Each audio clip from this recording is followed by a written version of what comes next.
Assalamu alayka Zainal Anbiya'i. Assalamu alayka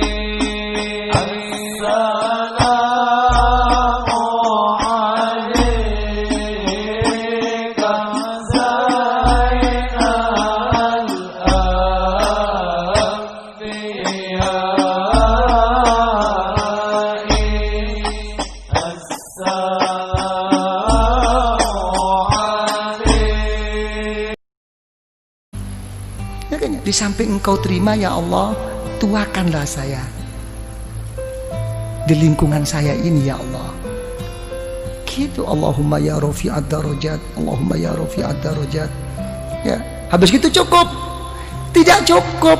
Kalau sudah rafi'ad darajat, kamu sudah tinggi di sisi Allah, sudah betul-betul telah tercapai kedudukanmu di sisi Allah, apalagi di dunia ini, tidak cukup. Tetap innama ala usri yusra, tetap ada satu rintangan. Apa terusnya doa? Allahumma ya dafi'al, ya Allah yang menolak segala musibah.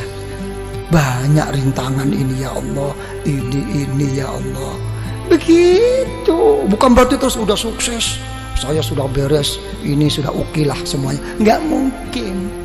Malah lucu, makin sukses malah lucu, makin didekatkan musibah bala daripada Allah. Apa contohnya bala musibah yang didekatkan oleh Allah? Yang merusak kita itu bukan orang jauh, orang yang deket-deket ini. Orang yang munafik sama kita tuh orang-orang yang dekat. Hati-hati nih, lagi Bapak Diking kita sudah nggak inget persahabatan, persaudaraan kita dulu waktu kita enak-enak. Begitu ada ini yang ngerokot-ngerokotin tuh ini kroni yang memang nggak hub fillah wal bughdu fillah, ini nggak selesai. Tapi apa kita putus asa? Tidak, diteruskan doa dalam khususi. Allahumma ya muhillal, ya Allah yang menguraikan, yang membuka, yang melapangkan segala kemuskilan, segala keruatan, segala yang tidak lancar. Dipanggil lagi, ini ya Allah problem saya. Kalau sudah gitu mau apa kamu? Ya berilah ya Allah. Secara khusus baru. Tadi secara umum, Allahumma ya qadiyal hajat, Allahumma ya kafiyal muhimmat. Sekarang kamu sudah menghadapi satu rintangan, memanggil-manggil saya, kata Allah dengan titel saya, ya dafi al-baliyat, ya muhilal muskilat. Secara khusus, Allahumma ya mujibat. Itulah ya Allah, inilah ya Allah yang membuat saya ini ya Allah, masalah ini diarahkan lagi. Sudah cukup? Nggak cukup. Artinya nggak cukup itu uang, namanya kita ini manusia. Makanya orang thariqah itu tidak pernah meminta sesuatu yang kelas tinggi dan tidak pernah menolak sesuatu dari Allah.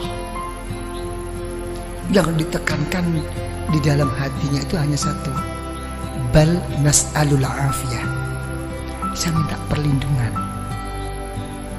Bukan berarti hal begini ini tidak minta, mendahulukan perlindungan. Saya minta ini, saya mau ini, pokok disertai perlindunganmu ya Allah.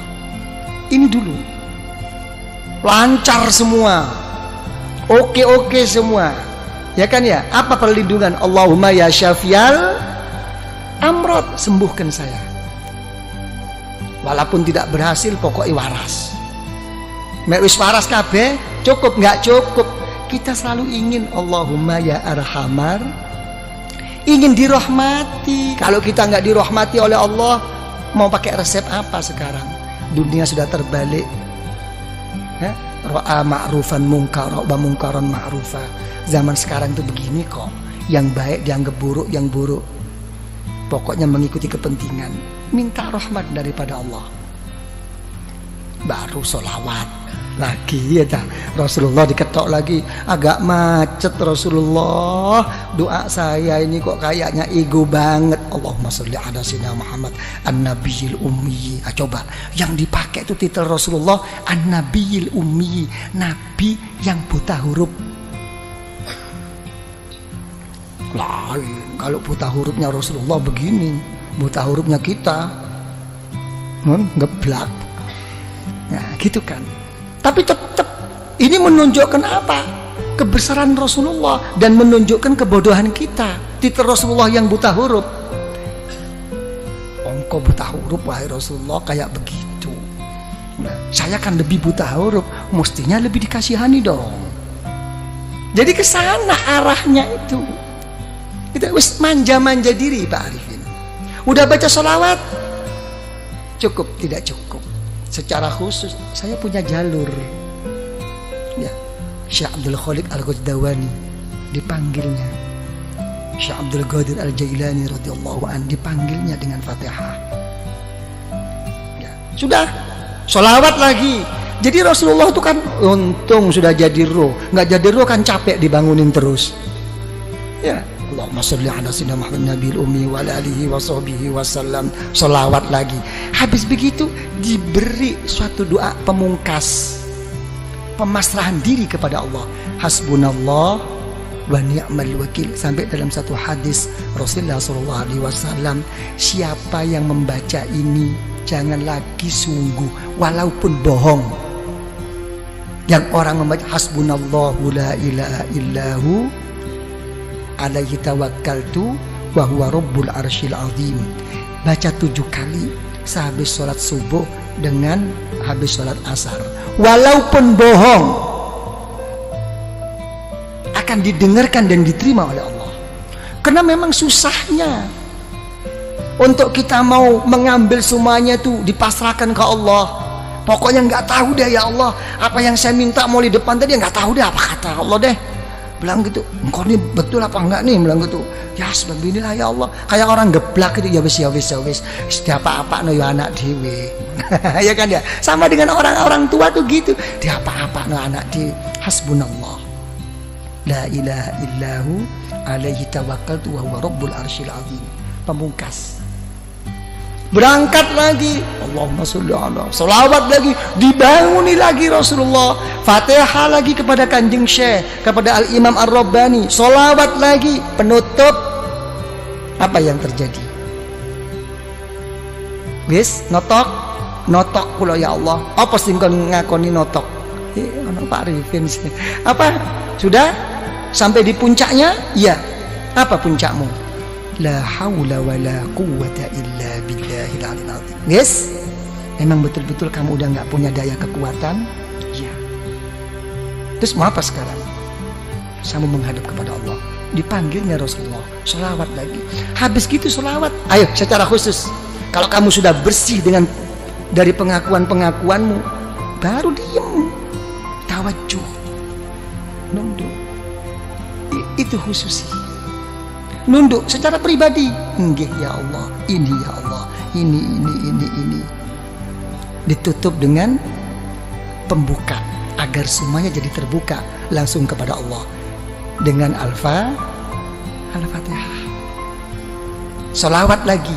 Habis sholawat lagi, udah habis. Oh, udah sampai di situ tahapanmu di dalam menghadap kepada Allah. Oke, mari kamu manja. Ya Latif, ya Latif, ya Latif ya. Dari manjanya kita ini kadang-kadang nggak jelas ya Latifnya tuh tip tip tip tip tip. ya tip tip tip tip ya Latif, ya Latif, ya Latif, ya Latif, ya Latif ya. Ya Latif, ya Latif, ya Latif, ya Latif. Manja. Allah Ta'ala yang maha pengasih dan penyayang. Allah Ta'ala yang maha lembut. Sampai doanya bi khofil kal khofi. Memang saya begini posisi saya ya Allah, serba kurang, serba apa. Tapi tolong ya Allah, mesti ada dong. Sekecil-kecil apapun rasa kasih sayangmu untuk saya kan, berikan dong. Kurang ngopo? Lah, ini khususi. Habis gitu Fatihah lagi, ya kan? Sholawat lagi. Habis sholawat baru menghadap secara khusus, jangan panjang-panjang, menghadirkan keagungan Allah.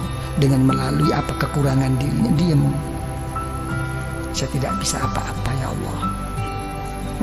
Saya tidak bisa matur ilmumu ya Allah lebih daripada pematurku, daripada ungkapanku, daripada pengakuanku.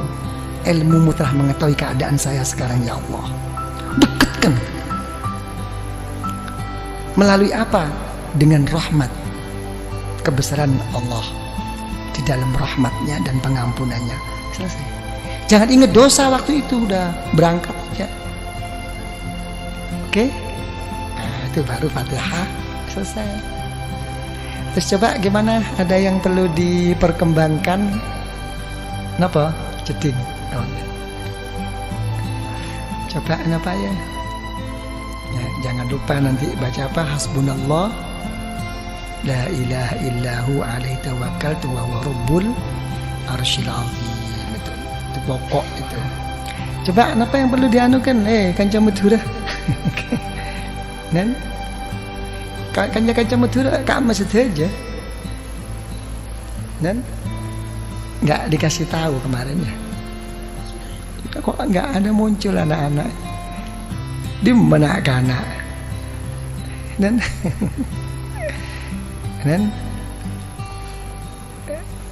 Pak Diki tuturi Handayani. Kenapa Pak Diki hilang semua? Hilang ya. Nanti kalau saya pulang aja diinget-inget. Datang sendiri. Ya, kenapa?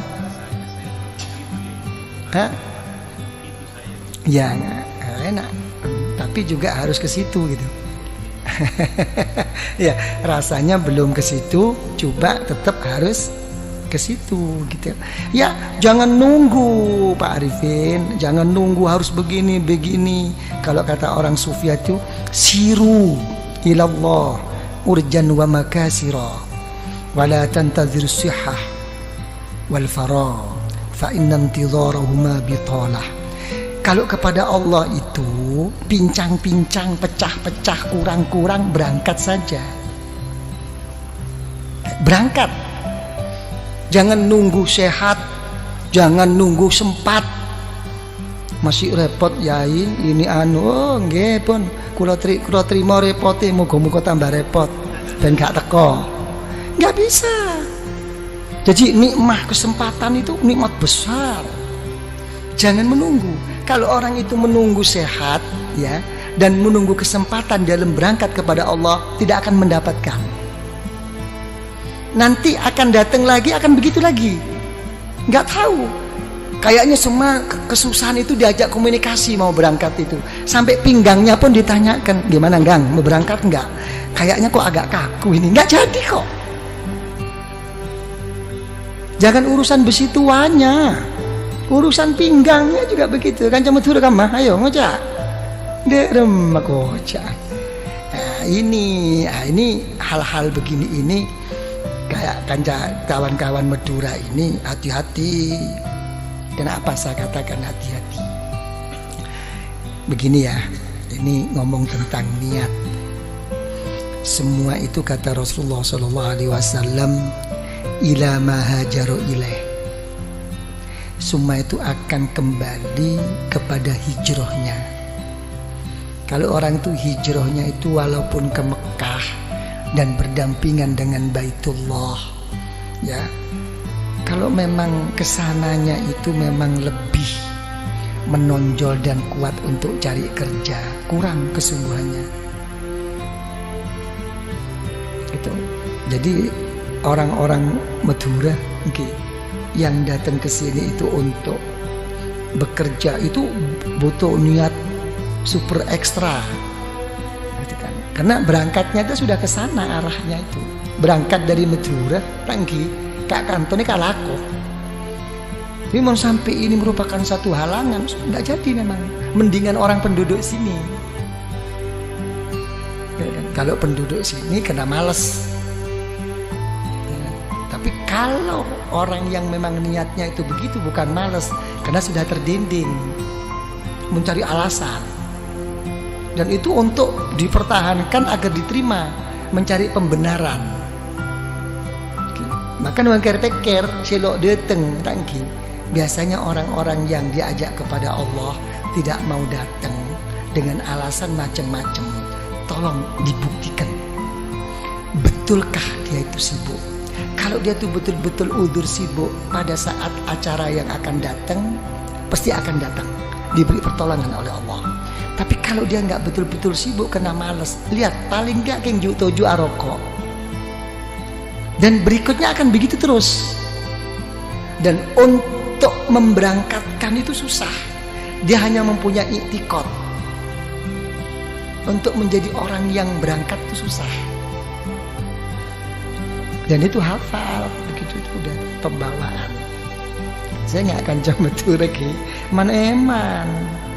Kan kadang-kadang wah, tunggu kiai kalau datang ada kiai boleh. Dia ni hak lah cukup beri lah temu kiai. Aduh, swarga gede kok cukup kan. Tangki saya. Jadi untuk orang ikhwan thoriqah sangat-sangat tidak layak. Bukan masalah salah bener. Coba Pak Arifin apa? Jadi jangan tunggu, yang penting berangkat. Nah, gitu Pak Arifin ya. Dan ada kemauan.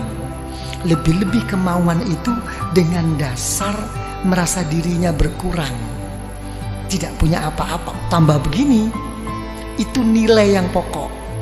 Sembahyang malam karena sudah menjadi rutinitas, ya biasa. Sembahyang malam karena tidak menjadi biasa, tapi merangi hawa nafsu, lain nilai. Ini yang lebih mahal. Karena ini dengan perasaan pengakuan di dalam hatinya untuk memerangi hawa nafsu, lain. Nilai di sisi Allah itu lain. Dan ini kalau sampai kuat terus begini. Makanya isyarah Rasulullah SAW, lau tadumuna ala ma kuntum indi, lau tadumuna. Kita diajak harus terus menerus. Jadi gitu. Tapi sudah rutin saya yai, walaupun rutin tetap diajak komunikasi. Oke, terus berhenti Pak Wito. Sudah capek ini. Ya sudah nggak ada lagi. Udah ya gitu aja lah.